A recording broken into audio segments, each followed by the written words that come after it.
Welcome to the Bringing the Human Back to Human Resources podcast. I'm Traci Chernoff, and I've spent my entire professional career in HR.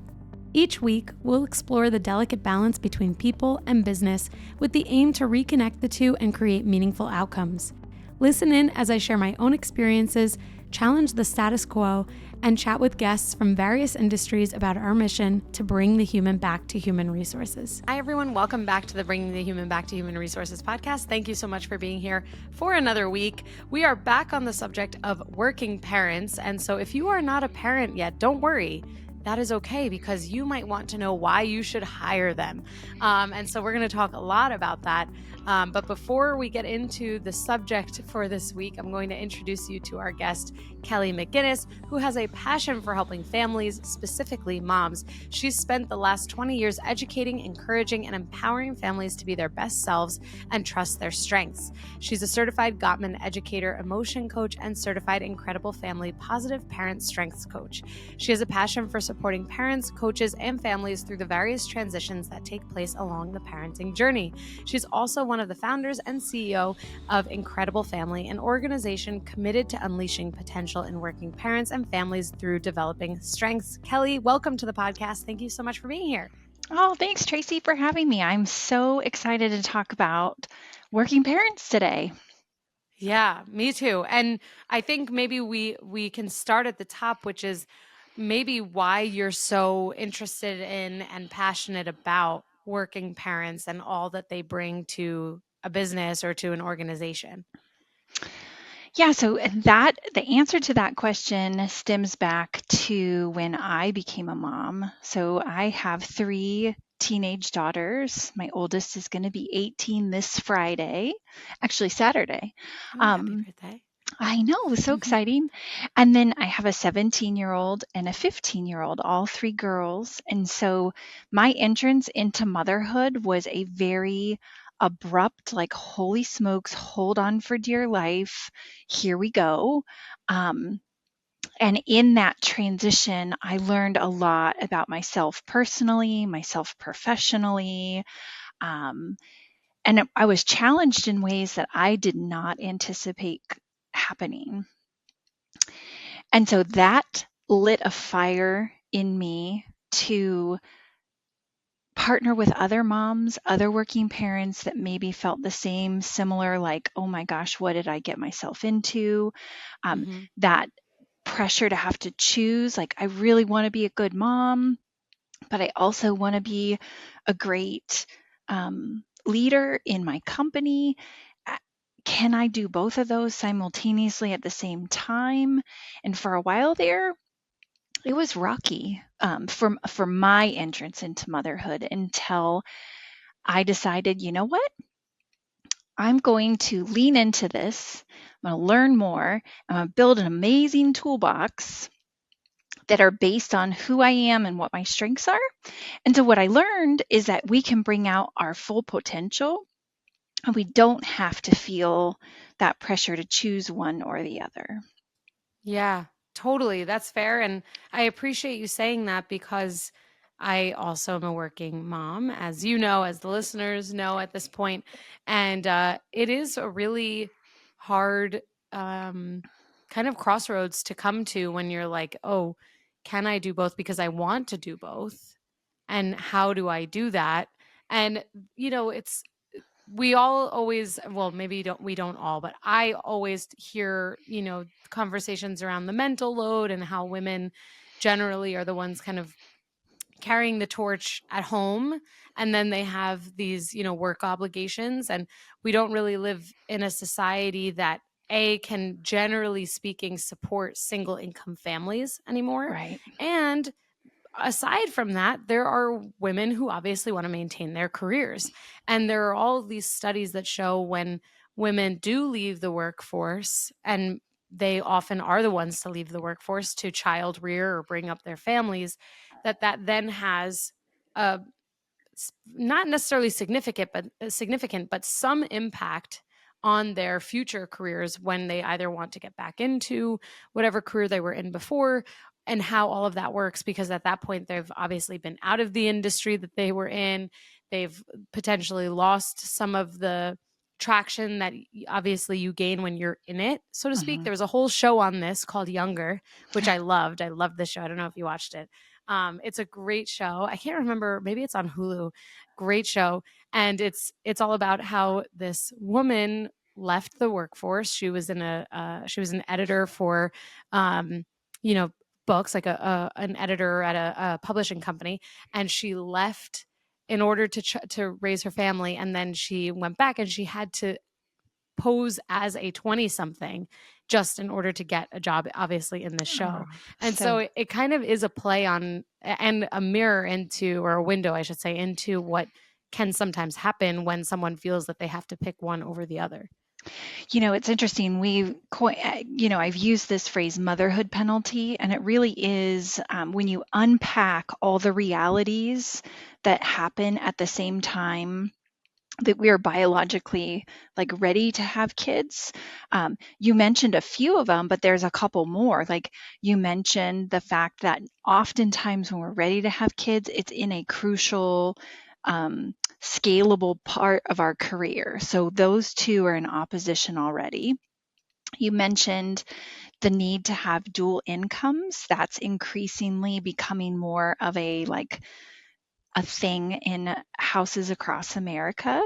Um, Another thing is that the school day, I know you have littles, but get ready for this. The school day doesn't align with the work day. So Right. like kids need to be at school. I don't know why they come up with Right. this like 8:30. Well, that is really problematic for a lot of people, and they get out at 2:15 or 2:30. Well, the workday doesn't finish until 5, and so there's a misalignment there as well. And so it just continues to add on to, we're already behind the game if you just look at the facts of entering the motherhood space. So Mm-hmm. I kind of wanted to shift the perspective because it's already, the odds are already stacked against us. So what could we do to kind of flip the script and think about it differently so that it's not all these negative things, but it's more, how can we do both in a really, really positive way? Right. And yeah, all of that is a great point about the school. I didn't even think about that because, as you mentioned, I have little Not kids, yet. Yep. not school aged yet, right? But all of that to say, I mean, I'm curious, in the work that you've done, what you've seen in terms of like what works, like how do we shift the narrative, and how do we help parents become, even maybe not more successful, but maybe happier in the workplace, because it is really hard. I can only speak from my own experience. It's hard to find the same satisfaction at work as a working parent sometimes as maybe I once had. Not because I'd rather be with my kids all the time, or because I feel, my work is different. I think it's kind of just everything, that it's like you have so much more on your plate. And then as you increase in your tenure or your scope, you have so much more on your plate. And Hmm. then it's like, well, how much more can my plate take? And so Yeah. sometimes that's the thing. And sometimes it is that someone doesn't want to work, but they Right. have to because of these, economic factors. So I'm curious what generally you see with your clients in terms of what works.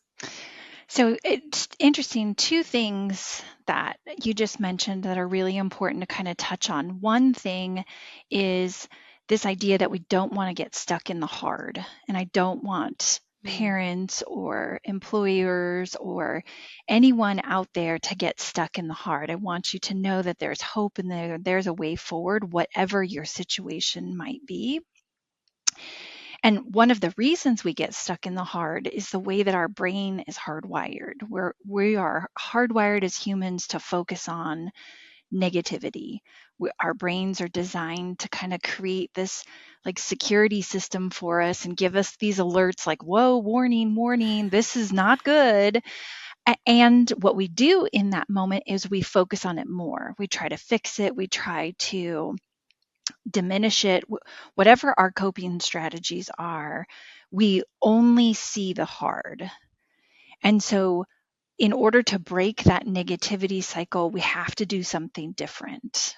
And that's where what I have found really works is shifting to more of a strengths philosophy and really looking at, you know what, there are a lot of things that we all have weaknesses. There are all hard things, but when we choose to find our strengths, to learn about our strengths, to develop those, it gives us this rush of energy that helps us push over and push past the hard. And so that would be part one of the answer. Part two of the answer, you mentioned happiness. And it's so interesting in a lot of our work that we do with organizations and the one-on-one clients that I work with, it is a common value shared among parents that that's what they want. That's like, if I asked you, Traci, what defines being a successful mom, like how would you define that? That's a good question. I guess within the scope of the age of my kids today is maybe the way I'd answer this verse. But Mhm. as I say that, I'm also zooming out a little bit. But I would say like happy, healthy kids, right? That is the Balance, common, yep, like, those are the common things. Like everyone I talk to, their measurement of like, am I being a successful parent? Am I being successful in life? Is connected in some way to overall happiness and well-being. mm-hmm. And so I share with folks um, a happiness curve study that was done several years ago, and they measured people's happiness over the course of from the age of 16 to the age of like 75.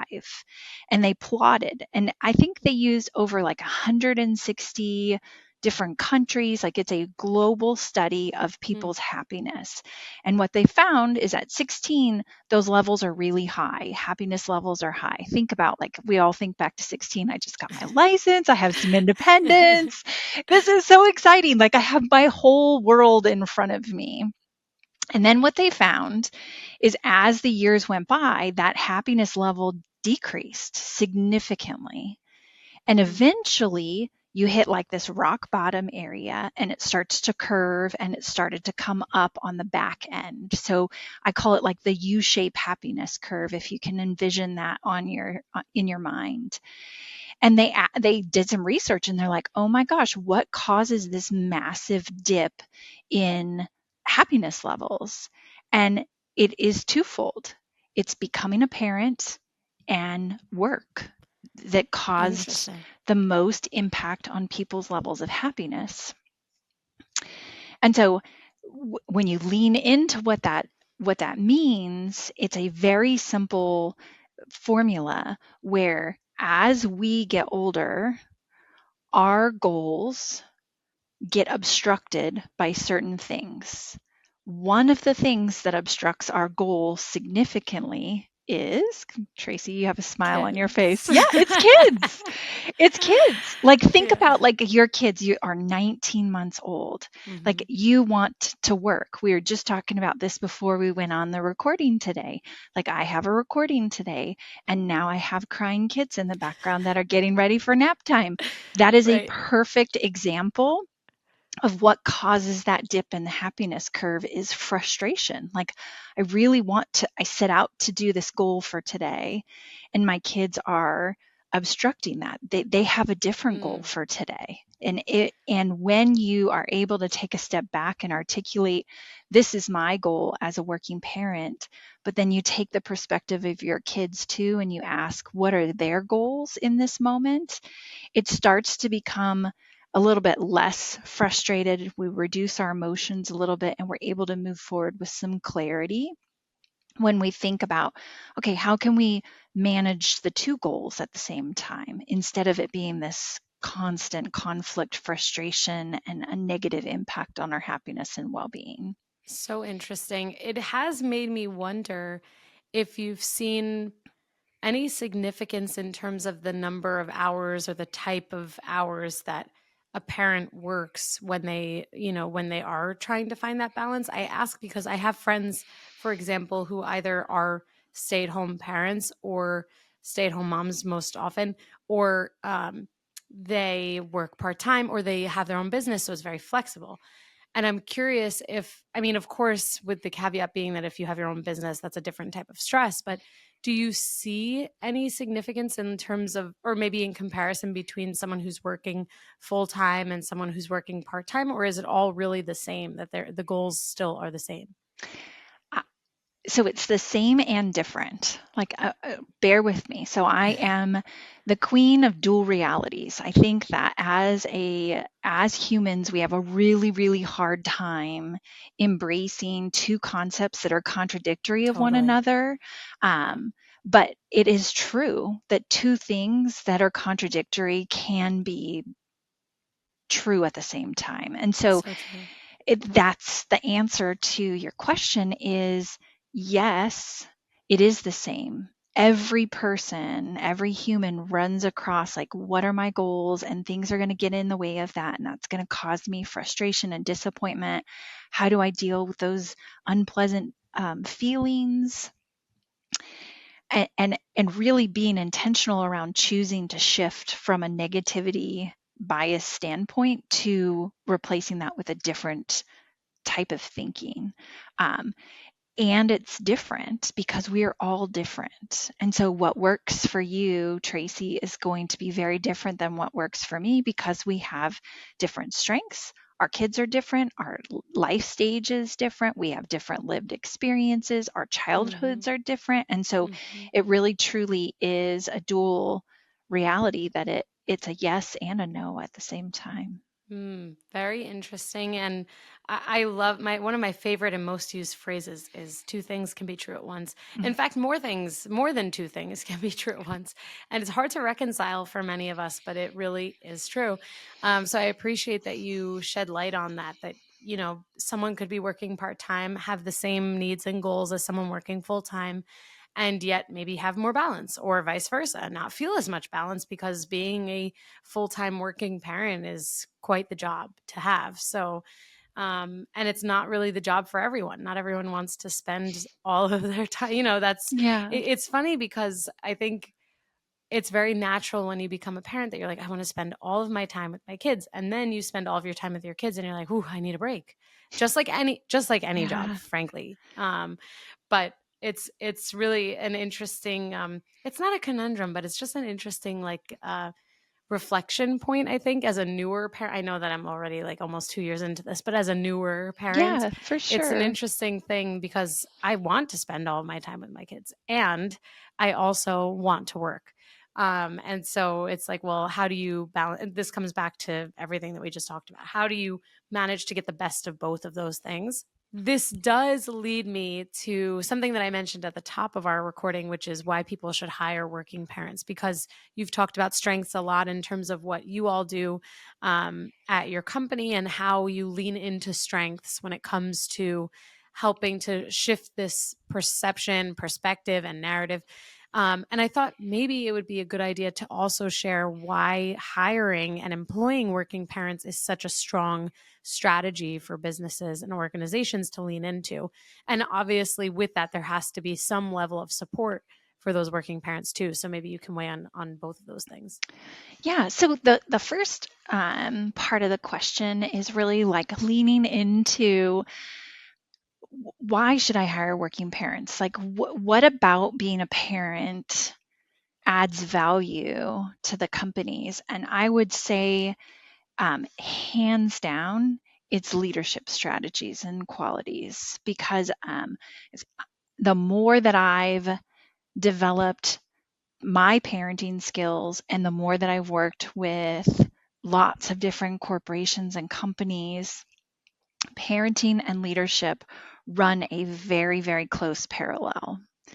And Totally. so I feel like if you want to elevate leaders and if you want to develop some of those very like valuable skills in your workplace, working parents are already doing that at home and they don't even know that they're doing it.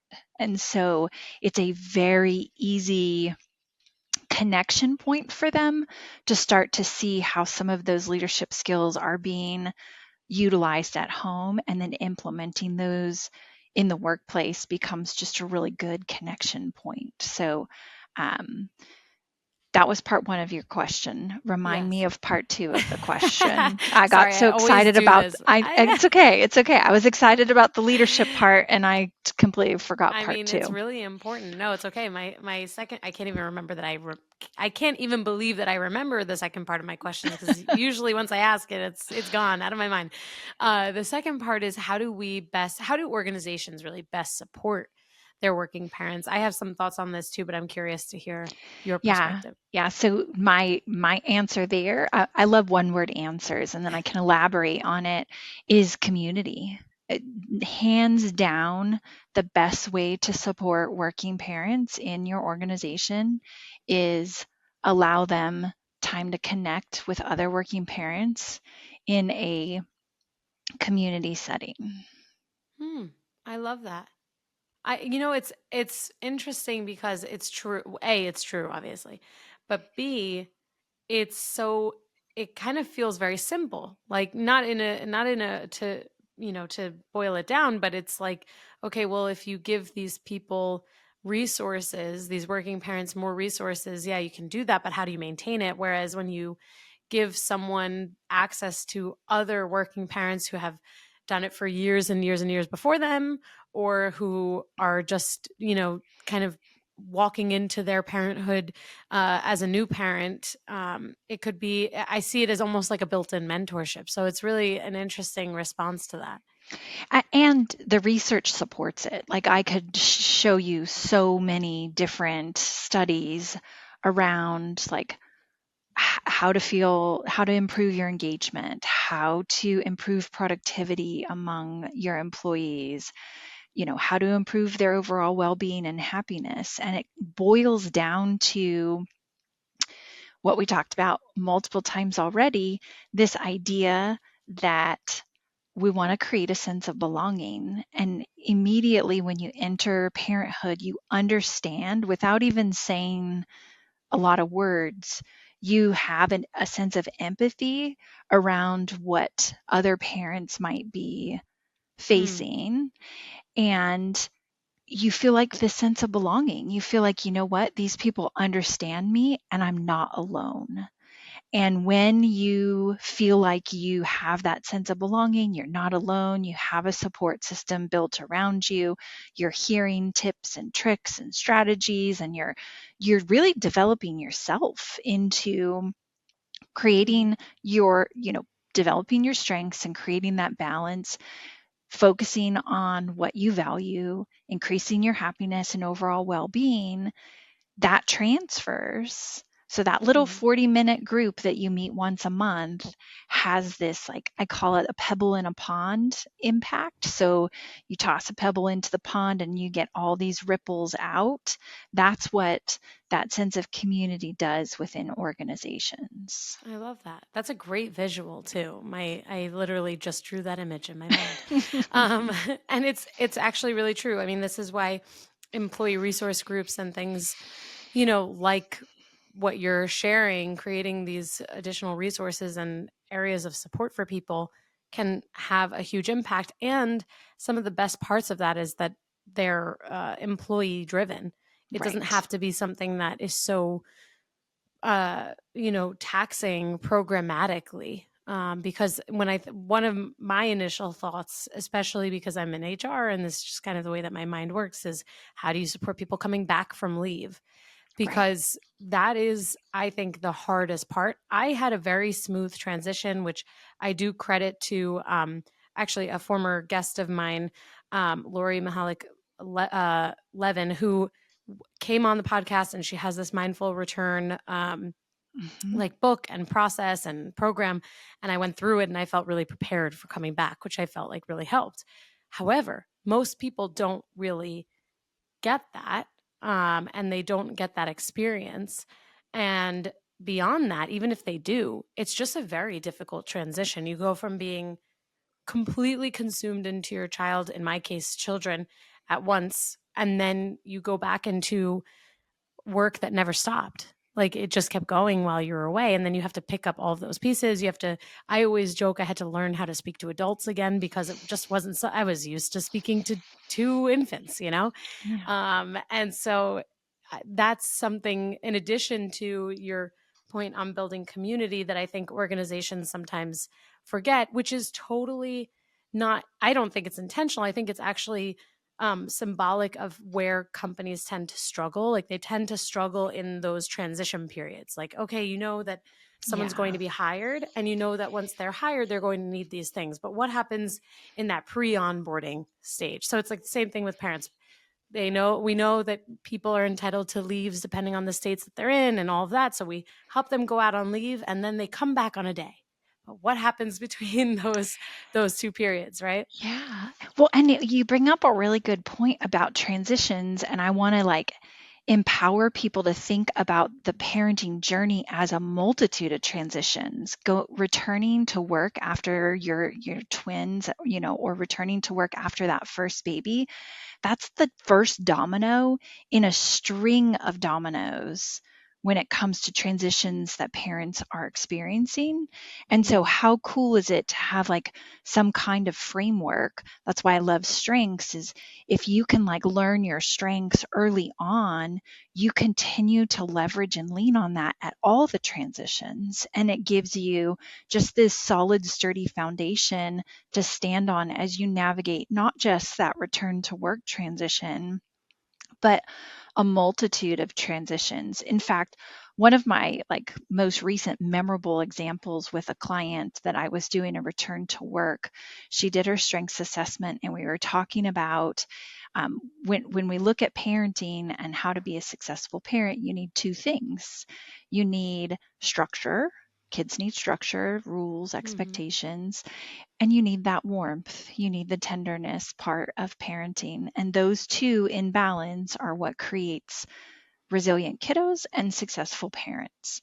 And so we were looking at her strengths, and one of her strengths was tenderness. It was like the second strength.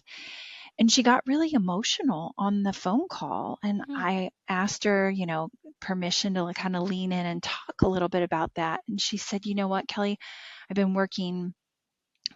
She's a late mom, so 20 years in my career, and I've done every assessment under the sun in the business world. And I've never had someone acknowledge this side of me before. And it's a big piece of who I am. Wow. And so it was interesting because in her business world, that tenderness side, the warmth that's a necessity in parenting, was not allowed to come up. And so my next question was, well, so how could you leverage that strength that you've now developed as a parent in the workplace? And she goes, I really want to be a mentor. I would really love to create a mentor program in our company.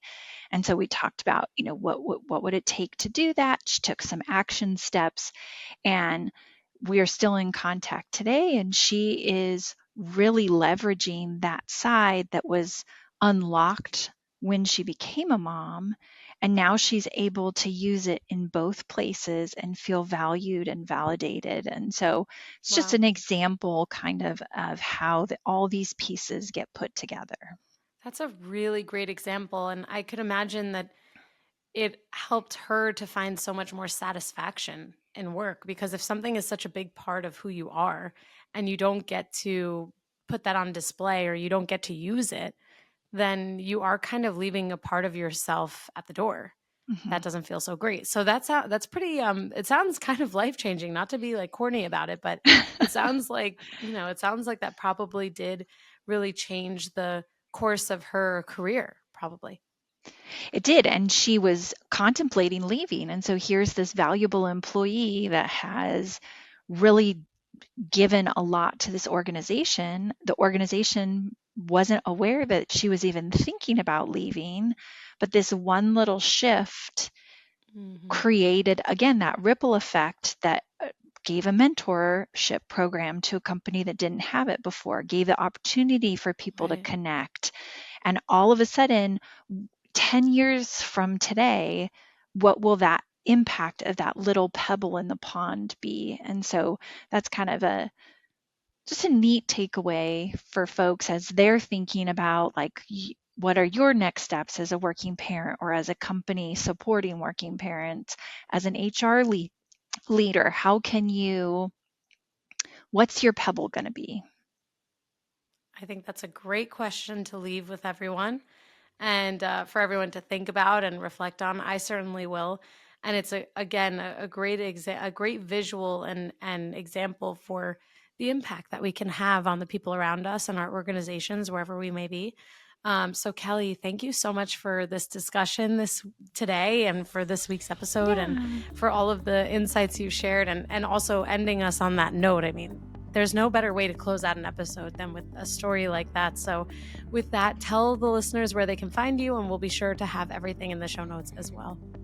Yeah, for sure. So incrediblefamily.com is our website, and you can, if you're interested in unlocking your strengths, Traci, this is for you too.